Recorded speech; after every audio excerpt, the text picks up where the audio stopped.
Hey guys, it's heyteacherraf@gmail.com.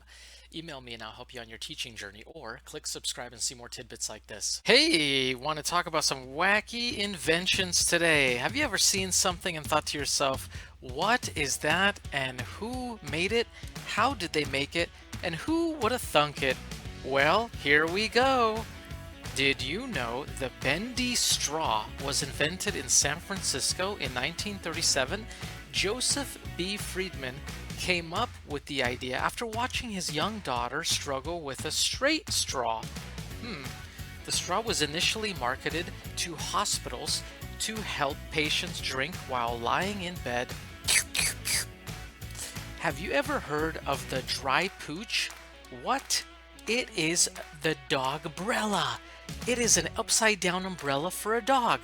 So, when you're holding an umbrella up, instead of the circular half circle pointing up, it would be pointing down at you. So instead of pointing the umbrella towards the sky, you point it down toward the ground, toward your poochie. Nothing says I live in the first world like pizza scissors. Well, of course, who has time to get a pizza slicer or a knife or just rip up pizza with your hands? No, we have pizza scissors to do that type of work in the first world. And yes, the wacky inventions are getting wackier because of technology. Yep, I'm talking about robots that are half your size and bend at the knees while they vacuum your floor. They're even shaped like a human, but their arms and their neck are just pipe looking. It is truly amazing how humans are using their minds to advance society. Is that what it is? Or is it just laziness? I don't know. You tell me. Comment. Have you heard the latest? A dad of two from Watford this week revealed an invention to stop your biscuit crumbling in your tea. The cookie catcher is a nylon mesh pouch that holds your bissy and collects any soggy bits that drop off during the delicate dunking process. Designer Andrew Tinsley has already received 600 orders for tea drinkers up and down the country, so it seems we'd been crying out for one after all. So I'm sure perhaps you've had a special occasion in your life where you had to dress up for fancy schmancy clothes. Well, have you ever had to put on really heavy shoes? You know, the ones that have the heavy heel and the heavy sole. Well, there's a company that took walkie-talkies. You know, those walkie-talkies, 10-4, 10-4, over. Remember those? Well, they take those and they recycle those phones and embed them into the bottom of a fancy shoe to use it as a sole and heel.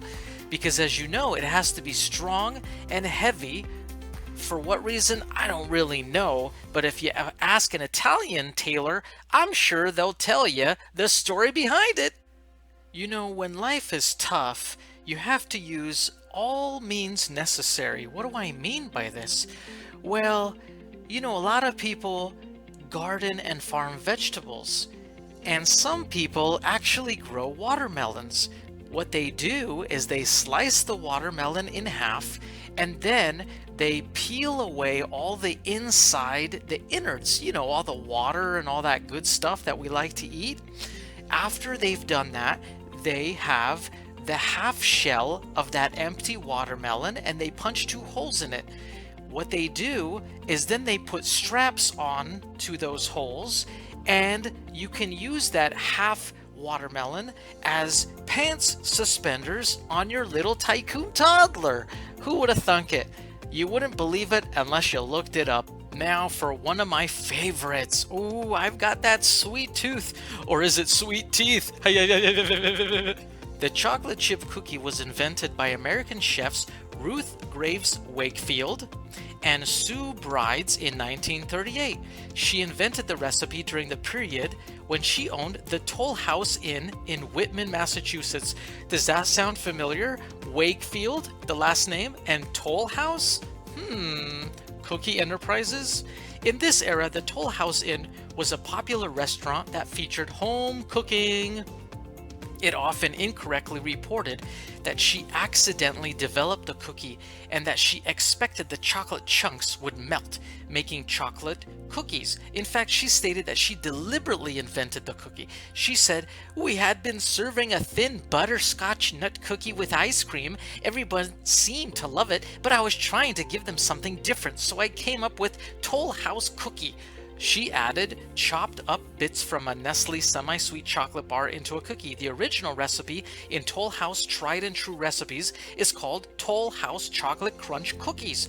Wakefield gave Nestle the recipe for her cookies and was paid with a lifetime supply of chocolate from the company. Whoa! Where do I sign up for that?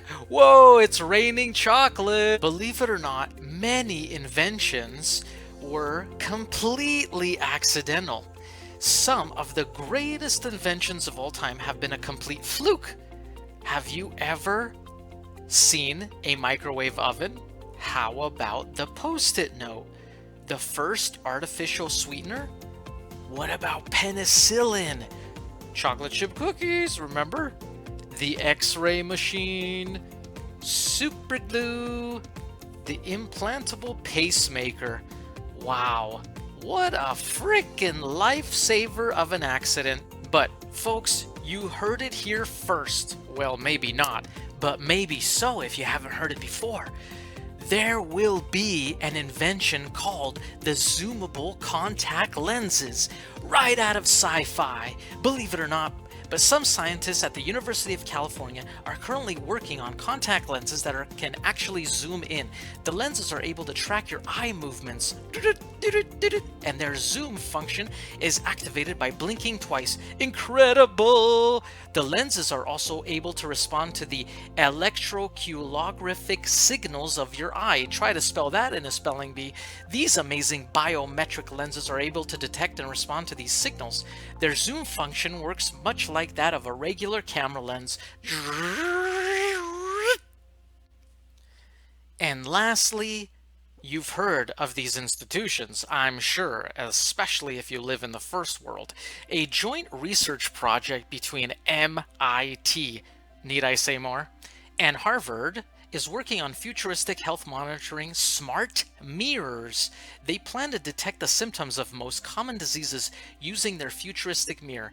The mirror is supposed to be able to detect minute variations in brightness as your blood flows through the vessels in your skin. By analyzing this information and querying its data banks, the mirror could help make an early diagnosis for some serious health issues. If achieved, this mirror could revolutionize healthcare around the world. It would also alleviate some of the pressure on healthcare providers in countries with nationalized health services like the United Kingdom. I'll take tea to go, please. If you ever do find the Italian tailor, you do know that he is the original key master. Who is the key master, you ask? Haven't you heard of the key master? Well, if you have questions, you know where to find me. And for that tea to go, make sure you fasten one of those cookie catchers onto it. You know, the brand new invention.